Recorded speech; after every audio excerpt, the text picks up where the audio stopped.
खुलुमबाय लोगोफोर, नोंथांमोननि थाखाय आं गोदान मोनसे भिडिअ लानानै फैलायबाय। नोंथांमोनहा आंखौ अननानै सापर्ट खालाम जाहाथे आं नोंथांमोननि सापर्ट मोनबा थाब भिडिअ लाबोबाय थानो हायो।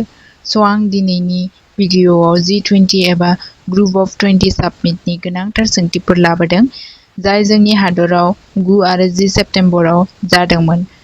बिदिब्ला भिडिअखौ जागायनोसै। कुइसन नम्बर 1, G20 सामिट 2023 खौ बबे हादराव खुंनाय जादोंमोन? फिननाय: इन्डिया, भारत हादराव। कुइसन नम्बर 2, G20 सामिट 2023 खौ भारत हादराव माब्ला खुंनाय जादोंमोन? फिननाय: 9 सेप्तेम्बर आरो 10 सेप्तेम्बराव। कुइसन नम्बर 3, G20 सामिट 2023 खौ भारतनि बबे जायगायाव खुंनाय जादोंमोन? फिननाय: Bharat Mandapam international exhibition convention centre, new Delhi. Question number 4, G20 सामिटनि आबुं मुङा मा? फिननाय: group of 20। Question number 5, G20 summit 2023 नि थेमा मामोन? फिननाय: one earth, one family, one future. Question number 6, G20 summit 2023 आव गंबेसे हादोर काउन्ट्रि मेम्बार्स दं? फिननाय: गं 21था।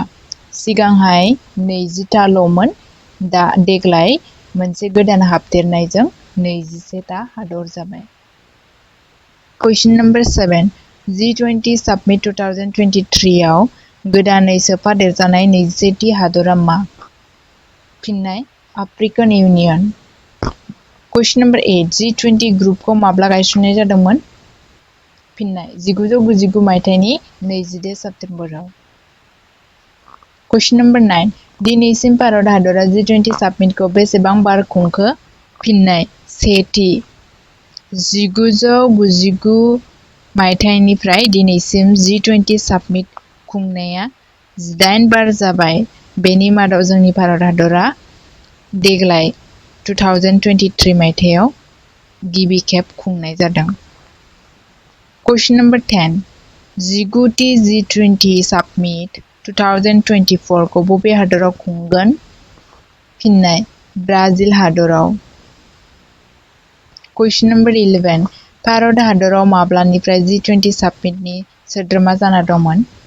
फिननाय: 1999 मायथाइनिफ्रायनो भारत हादराबो G20 सामिटनि सोद्रोमा जानानै दं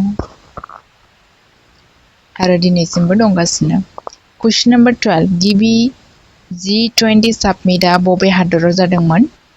फिननाय: USA 2008। कुइसन नम्बर 12, G20 सामिट 2022 आ बबे हादराव जादोंमोन? फिननाय: इन्ड'नेसिया नुसा दुआ बाली। कुइसन नम्बर 13, G20 सामिटनि हेडक्वार्टारआ बबेयाव दं? फिननाय: गैया। G20 सामिटनि हेडक्वार्टार गैथ'आ बर्तमान।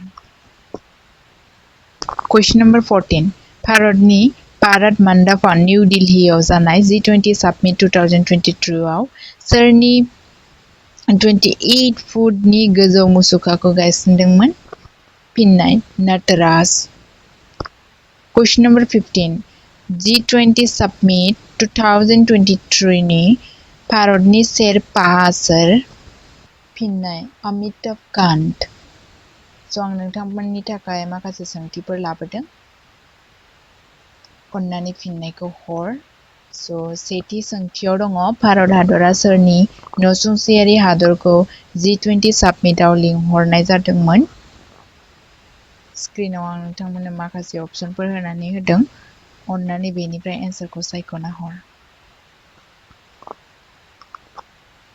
नैथि सोंनाय, G20 सामिटनि 21थि गोदान सोद्रोमा हादरा मा? मोनब्रै अपसन होनाय जादों, बेनिफ्राय बबेबा मोनसे अपसना बेनि कारेक्ट एन्सार। अन्नानै नोंथांमोनहा एन्सारखौ होनो नाजा। भिडिअखौ जोबजासिम नायनायनि थाखाय थेंक इउ।